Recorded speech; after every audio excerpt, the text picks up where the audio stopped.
Bismillahirrahmanirrahim. Assalamualaikum warahmatullahi wabarakatuh. Perkenalkan, nama saya Haris Nursya Arifin dari program studi S3 Ilmu Pendidikan Undiksa Singaraja yang akan menyampaikan terkait dengan materi filsafat pendidikan klasik.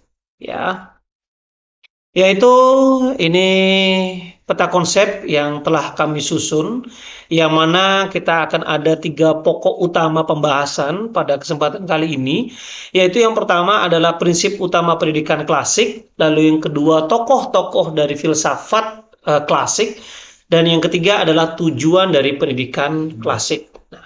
Sebagai pengantar, filsafat pendidikan klasik merupakan fondasi pemikiran pendidikan yang menekankan pada pencarian kebenaran abadi, pengembangan akal, budi, dan pembentukan karakter moral, sehingga pendekatan ini memandang bahwa tujuan pendidikan bukan sekedar transfer pengetahuan praktis saja, akan tapi lebih dari itu, yaitu transformasi jiwa manusia menuju kebijaksanaan dan kebajikan.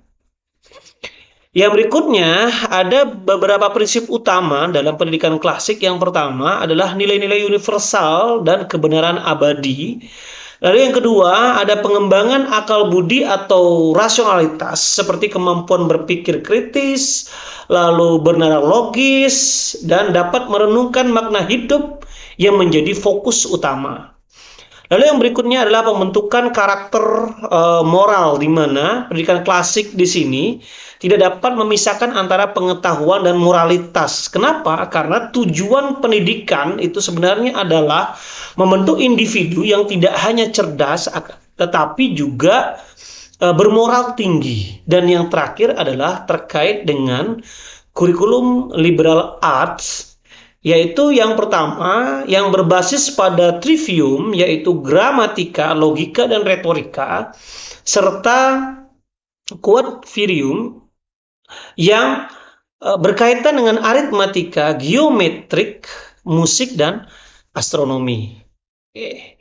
Kita lanjut pada tokoh filsafat klasik yang pertama, yaitu Plato, di mana Plato di sini menjelaskan bahwasanya teori bentuk di sini menjelaskan bahwasanya dunia material hanyalah bayangan dari ide dunia yang sempurna dan abadi, di mana pendidikan bertujuan membantu jiwa mengingat kembali pengetahuan tentang bentuk-bentuk ideal ini. Dan konsep berikutnya adalah terkait dengan alegori gua, di mana Plato menggambarkan manusia seperti tahanan dalam gua yang hanya dapat melihat bayangan di dinding saja, sehingga pendidikan di sini adalah proses membebaskan manusia dari gua kegelapan menuju cahaya pengetahuan sejati. Nah, ini melambangkan perjalanan dari ketidaktahuan menuju kebijaksanaan. Nah, menurut Plato juga membagi jiwa manusia menjadi 3, yaitu yang pertama adalah rasional yang berkaitan dengan kemampuan berpikir dan bernalar. Lalu ada spirited yang berkaitan dengan emosi dan keberanian, dan yang terakhir adalah affective yang terkait dengan keinginan fisik yang mana itu harus dikendalikan.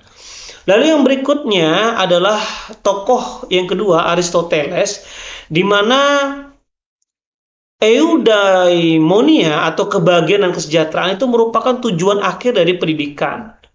Sehingga eh, tujuan dari pendidikan di situ adalah bukan sekedar kesenangan, tetapi kehidupan yang bermakna dan berkembang penuh.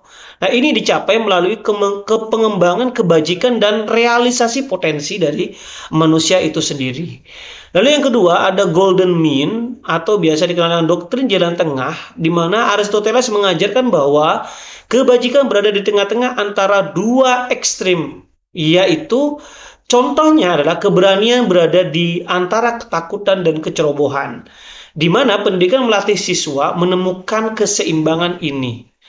Dan dijelaskan bahwasanya oleh Aristoteles terdapat 3 jenis pengetahuan, yaitu yang berkaitan dengan teoritis, praktis, dan produktif.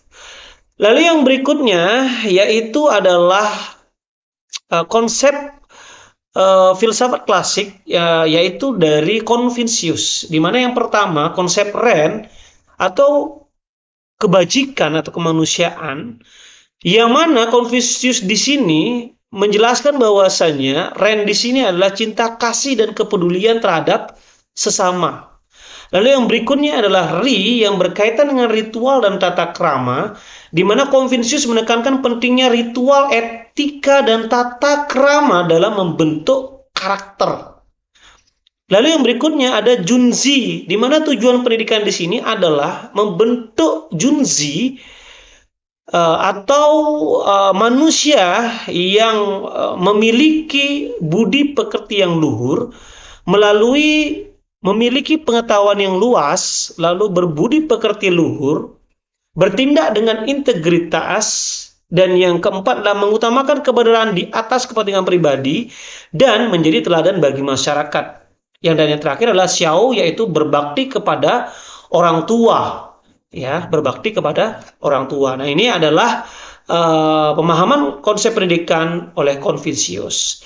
Dan yang terakhir adalah tujuan pendidikan klasik, yaitu yang pertama membentuk individu yang bijaksana, ya. Lalu yang berikutnya adalah mengembangkan karakter berbudi pekerti yang luhur.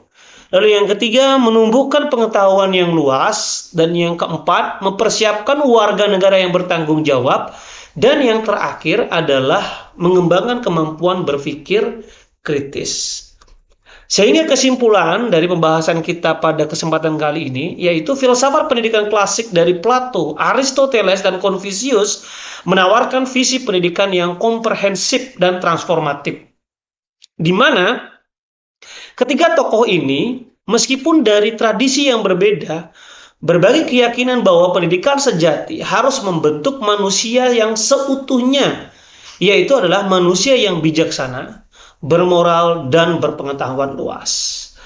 Mungkin itu yang bisa kami sampaikan. Terima kasih. Kami tutup. Wassalamualaikum warahmatullahi wabarakatuh.